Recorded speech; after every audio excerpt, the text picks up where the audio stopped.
Have you ever felt tired, but not from work, not from people, just tired from carrying something inside you that you don't even know how to name? Like there's this quiet ache you've learned to live with, a background sadness, a low hum of worry, a heaviness that shows up for no obvious reason, and you tell yourself, I'm fine. Because technically, you are. You're functioning, you're showing up, you're doing what you're supposed to do. But inside, something feels bruised, and you don't know why. Be honest for a second. Does this feel familiar? You see, nobody ever taught us what to do with hurt. Not the big dramatic kind. The small, quiet, everyday kind. The kind that comes from disappointment, from feeling left behind, from trying and still feeling like you're not enough, from missing someone, from feeling alone in a crowded room. So we grow up thinking hurt is something to hide, something to outwork, something to scroll away, something to distract ourselves from. But here's where things start to change. What if the problem isn't that you're hurting? What if the real problem is that you never learned how to sit with it? What if the exhaustion you feel is from fighting your own feelings every single day? Wait till you hear this. There's a strange truth most adults never realize. The way you deal with pain today was formed when you were very, very small. Before you had the words to explain it, before you had logic, before you had coping skills, back when all you had was emotion, and someone telling you whether it was okay to feel it or not. Now here's the part nobody tells you.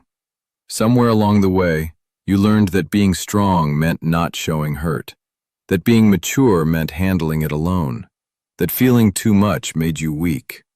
So you built this quiet habit. You swallow it, you numb it, you minimize it. You tell yourself, other people have it worse. You rationalize, you move on. But the hurt doesn't go anywhere. It just sits there, layer after layer, year after year. And one day you wake up feeling heavy for no clear reason. You're not broken. You're carrying unprocessed emotion from a lifetime of pretending you were fine. Think about it for a second. When was the last time you actually allowed yourself to say, "This hurts," without trying to fix it immediately? Most people can't even remember, because we're addicted to solving, not feeling. But here's where it gets real. Imagine if someone, when you were little, had told you something radically different. Imagine if instead of "stop crying," you heard, "It's okay to hurt." Imagine if instead of "be strong," you heard, "You don't have to do this alone." Imagine if someone had said, "Tell me everything you're feeling. I'm listening. No judgment, no rushing, no fixing, just presence." Something inside you would be very different today, and that's when it hits you. Maybe what you're craving right now isn't motivation. Maybe it's comfort you never fully received. Maybe the reason you feel mentally tired isn't because life is too hard. It's because you've been trying to carry it all by yourself for years. Quiet challenge. If this makes sense, say something. Because most people won't admit this part. We don't struggle because we're incapable. We struggle because we feel alone with our pain. And here's the beautiful twist. What if you were never meant to carry it alone in the first place? What if the way forward isn't pushing harder, but softening? This next part changes everything. There's a gentle idea that sounds almost too simple for adult minds. So simple, we usually dismiss it. It goes like this. It's okay to hurt. Not fix it, not analyze it, not grow from it. Just, it's okay. And for a moment, notice how uncomfortable that feels. Because your brain wants to do something with the pain. Label it, solve it, explain it. But what if you didn't? What if you just let the feeling exist without judging yourself for having it? Why do we keep doing this even when we know better? Because nobody modeled a different way. You were taught to be efficient with emotions, not gentle with them. But this is where things change. The moment you stop fighting the feeling, you stop doubling the weight. Because half your exhaustion isn't from the pain, it's from resisting the pain. And that resistance is what's draining you. Now imagine this. Instead of saying, "I shouldn't feel this way," you say, "Of course I feel this way." Instead of, "What's wrong with me?" you say, "This makes sense." Instead of hiding the hurt, you acknowledge it like you would for a small child, softly, patiently, without pressure. And something strange happens. The feeling doesn't get louder, it gets lighter. Type next for the next 700 words. But here's where it gets even more surprising. Once you allow the hurt to exist, you notice something else you've been doing your whole life.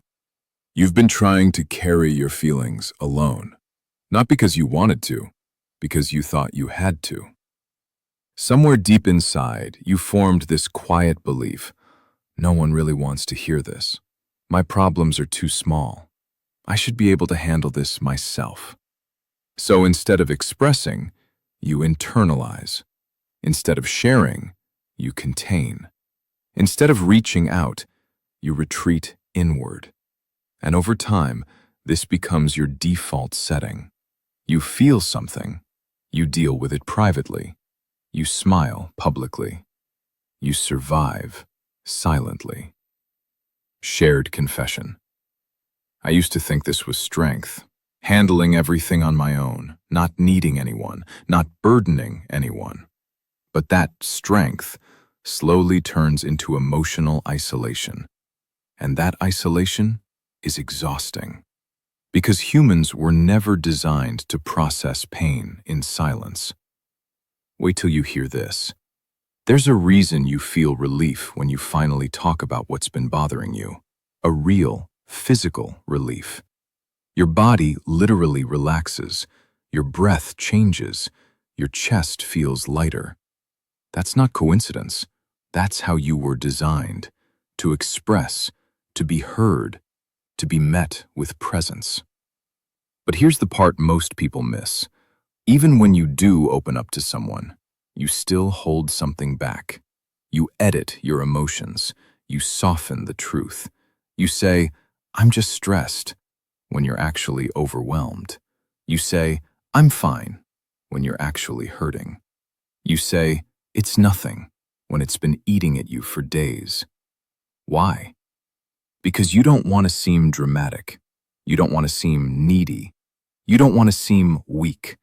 So you carry the heaviest parts quietly. Be honest. Is this you or just me? And that's when it hits you. Maybe the reason you still feel alone, even around people, is because nobody is hearing the real story.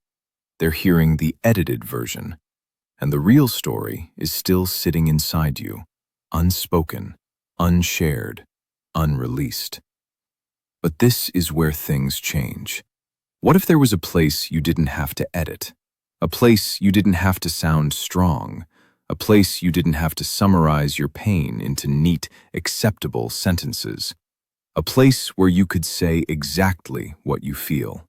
Messy, unfiltered, raw. And know, without a doubt, you are being heard.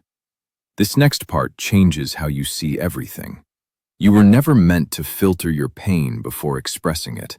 You were meant to pour it out exactly as it is. Fear, anger, confusion, sadness, all of it. Because healing doesn't start when you organize your feelings. It starts when you release them. Now here's something most adults never consider.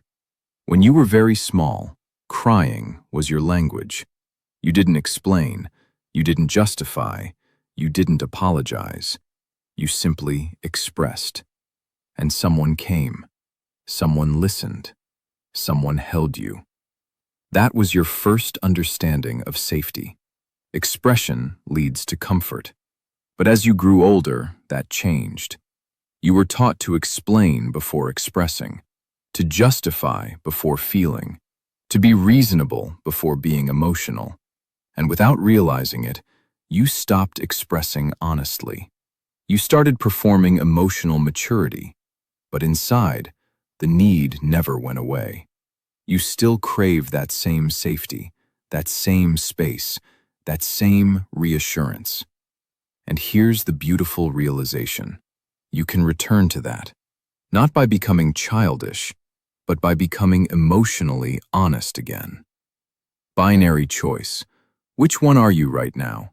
Holding it in or ready to release it? Because the moment you allow yourself to say, "This is what I'm feeling," no filters, something inside you loosens. And then something even deeper happens. You realize you don't actually want solutions first. You want to be heard first. You don't want advice first. You want understanding first. You don't want to be fixed. You want to be held. But here's where it gets real. Most of the time, the reason you don't open up fully is because you're afraid no one will respond the way you need. Afraid they'll minimize it.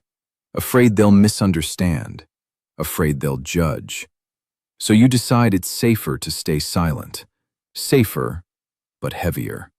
And that weight builds slowly over years, until you don't even realize how much you're carrying. Think about it. How different would your mental state feel if you had a space where you could say absolutely everything you feel and know it's received with patience, love, and zero judgment? That space changes people. And this is where things shift again. Because whether you realize it or not, that space already exists. You just haven't been using it. That space already exists. And you don't need an appointment. You don't need the right words. You don't even need to be calm. You just need to be honest.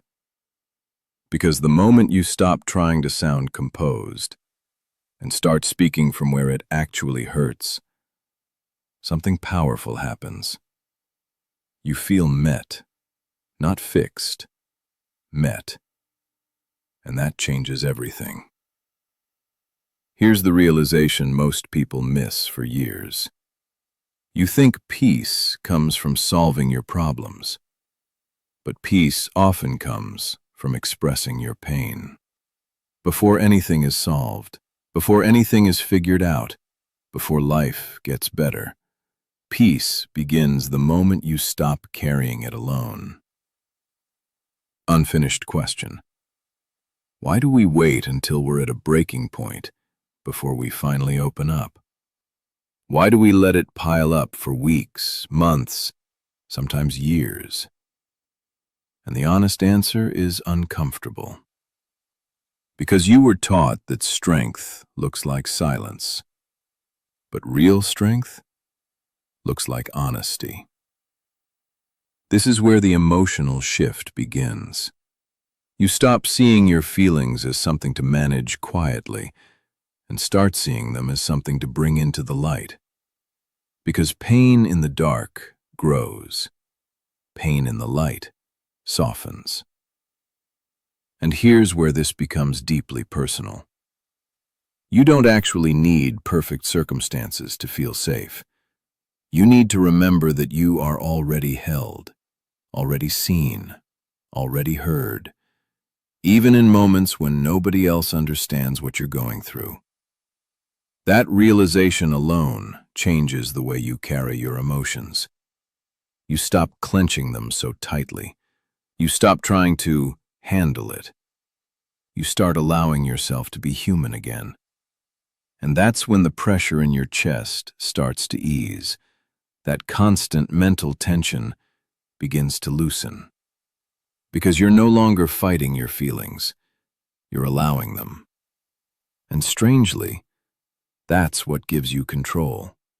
Not suppressing, not avoiding, not distracting.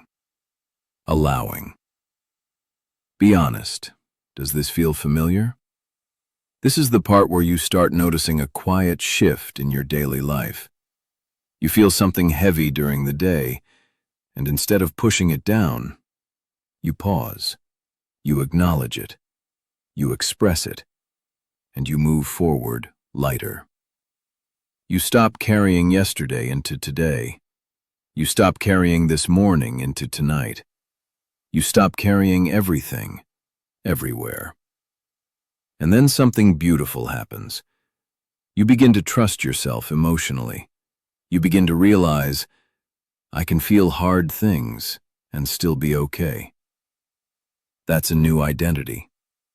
Not someone who avoids pain, not someone who drowns in pain, but someone who can walk through it calmly, honestly, safely. And this is where it all connects. You realize the comfort you've been searching for in distractions was always available through expression. You realize the peace you thought required life to be easier actually comes from allowing yourself to be softer. You realize you were never meant to carry all of this alone. You were meant to bring it somewhere safe, somewhere patient, somewhere loving. Quiet challenge. If this makes sense, say something, because this is the turning point. The moment you stop trying to be emotionally impressive and start being emotionally real. And that changes the way you show up in your relationships, the way you handle stress, the way you talk to yourself. You become gentler, less reactive, more grounded, because you're no longer bottling up invisible weight. You're releasing it consistently. And here's the final realization. You don't need to wait for life to stop hurting to feel comfort. Comfort is available in the middle of the hurt, not after it, not once it's over. Right in the middle. That's the promise most people overlook. That's the truth that changes how you live. You can feel pain and still feel held. You can feel overwhelmed and still feel safe. You can feel lost and still feel guided. That's the new way of thinking. That's the new way of living. You don't run from your emotions anymore. You don't fight them. You bring them somewhere, and you let yourself be comforted. And slowly, you become someone who doesn't fear hard days. Because you know what to do when they come. You express. You release. You receive comfort. And you continue. That's the identity shift. From surviving your feelings to being supported through them. And once you experience that, you never go back to carrying everything alone. You walk lighter. You breathe deeper. You live calmer. Because now you know, when it hurts, you don't have to pretend you're okay. You just have to be honest and let yourself be held. If this hit home, don't just scroll. Subscribe and start choosing a lighter way to live.